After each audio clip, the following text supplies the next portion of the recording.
عليكم. يا مساء المحبة، يا مساء الود بيننا والنجاح الدائم إن شاء الله. يلا نبدأ بالصلاة والسلام على سيد الخلق محمد الحبيب المصطفى، عليه أفضل الصلاة وأزكى السلام.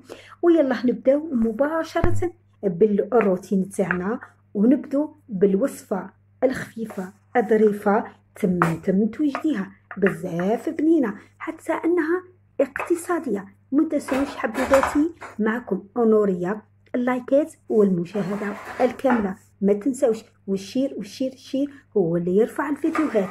حبوباتي المهم يلقاكم هذا الفيديو كامل بخير وبأحسن الأحوال. الوصفة الخفيفة الظريفة يعني بالباذنجان والبيض تجي تحفة تحفة تحفة، يعني ما يغركمش الشكل تاعها ولكن البنة ولا أروع. يعني نعرفوا باللي رانا في هذا السخانة، يعني ما يليقنا غير الوصفات الخفاف أظراف تم توجديها. شوفوا كيفاش، يعني ما يغركمش الشكل تاعها والبنة هايلة هايلة هايلة. شوفوا كيفاش خفيفة، يعني تحطيها مع سلطة ومعها يعني حاجة خفيفة، يعني دجاج أو حاجة خفيفة. المهم بنينة بنينة بنينة الدرجة، يعني ما تشبعيش منها. نبدو على بركة الله كذلك بالروتين تاعنا. احنا بديت بالنعناع، رايحة نقطعه وننظفه نقيه مليح. حطيت الورق في لابواط، من بعد نحط النعناع، يعني ما نغسلوش خلاص، يعني فقط ننظفه. من بعد نحط كذلك الورق فوق النعناع، من بعد نغطي عليها ونحطها في الثلاجة.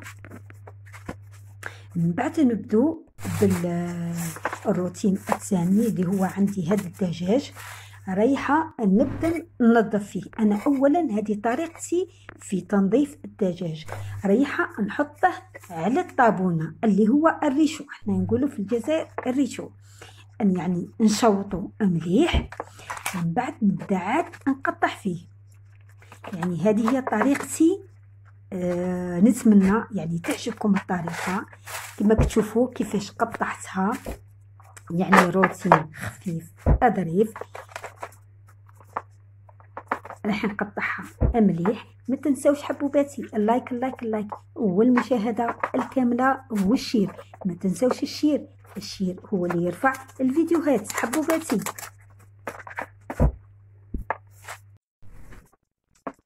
يعني راح ننظفه مليح. انا قبل ما نغسله نشوطه نقطعه، من بعد عاد نمشي نغسله. شوفوا كيفاش التقطيع، يعني تقدروا تخلوا الكويس كامل، لكن تقدروا كذلك تقطعوه حتى هذا الاطراف تقدروا تقطعوها على 2. المهم ان شاء الله يعجبكم هذا الفيديو. حبوباتي لازم نكونوا اجدع ناس، ولازم نكونوا يد وحده وعائله وحده باش نكبر مع بعض. حبوباتي لازم نساعد بعضينا ونشجع بعضينا ونكونوا اجدع ناس. شوفوا كيفاش التقطيع، حتى الجنحات رايحة نقطعهم.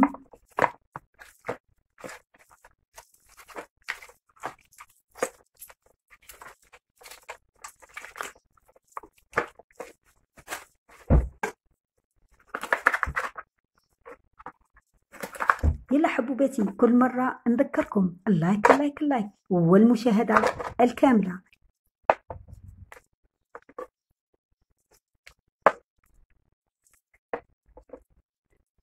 ونبدو نكملوا الروتين تاعنا، روتين تحفة تحفة وشباب، وإن شاء الله يعجبكم. من بعد نبدو بالوصفة تاعنا الخفيفة الظريفة في هذه السخانة.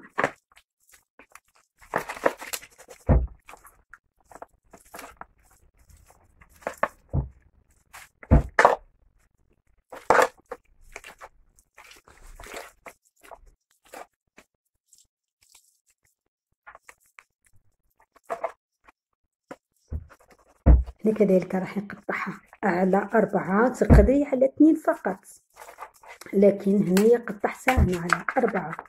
يعني طريقتي في تقطيع الدجاج.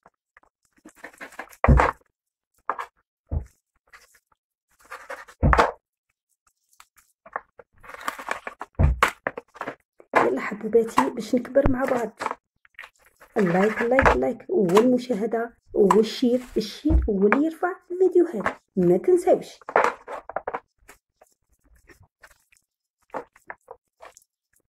كذلك نكمل تقطيع الدجاج تاعي. يعني نعرفوا الكل يعني شاطرات ويعني يعرفوا كل شيء. المهم للمبتدئات وحتى اللي ماهمش مبتدئات، كل وحده وطريقتها، يعني كل وحده وكيفاش تقطع الدجاج تاعها. ونتمنى يعجبكم هذا الفيديو ونكون في الحسن الظن تاعكم. وما تنساوش حبوباتي، ما تنساوش باش نكبر مع بعض.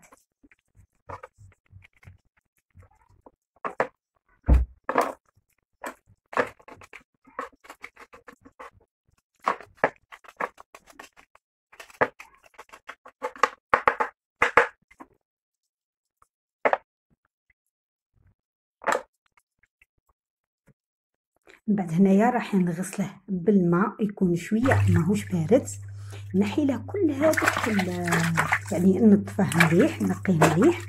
من بعد نصفيه ونوضع له الخل والملح، نخليه مده فقط 2 3 دقائق. من بعد نعاود نغسلو ونصفيه كذلك. من بعد نخدمو به مباشره. وضعت الخل والملح. نبدو بالوصفة الخفيفة الظريفة الاقتصادية في هذه السخانة. عندي هنا 3 حبات باذنجان، رايحة نقشرهم. تقدري ما تقشريهاش، قشرها وقطعها مربعات.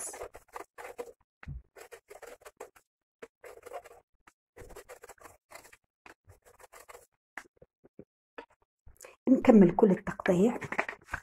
قشرتها وراح نقطعها مربعات يكونوا شويه صغار. نعرفوا باللي الباذنجان يعني يذوب في المقله. انا وضعت على حساب افراد العائله. تجي تحفه وتجي بنينه وحتى انها اقتصاديه.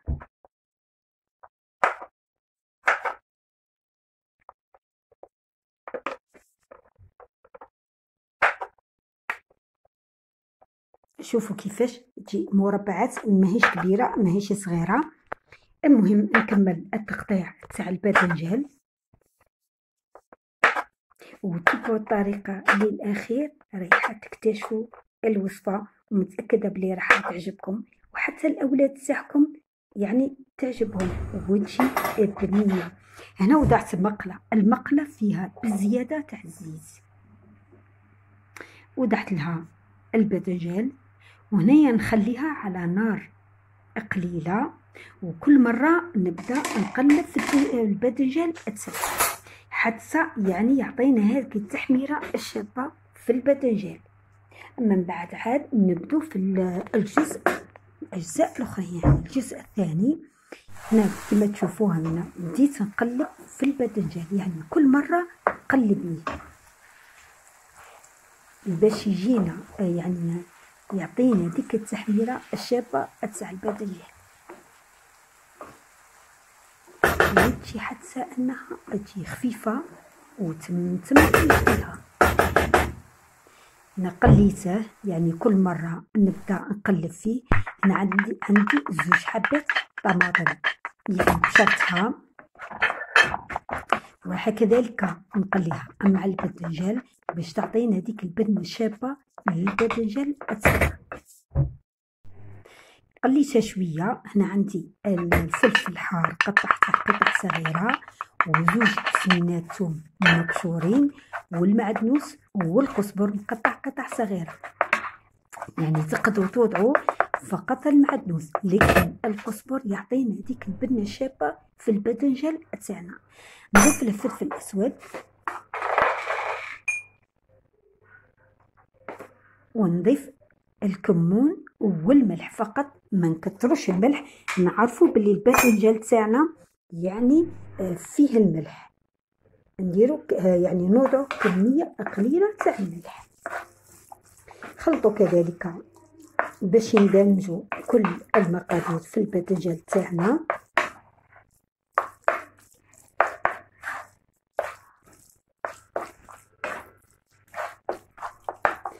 خلوها مدة يعني نغرقوا عليها، خلوها مدة فقط دقيقتين من بعد نولو نوضعو. هنا عندي 2 حبات بيض، وضعت لهم فلفل اسود وكميه قليله تاع ملح. نوضع البيض فوق الباذنجان، نقص عليها ونغرق عليها ونخليها على راحه الطيب. وان شاء الله تشوفوها في صحن التقديم.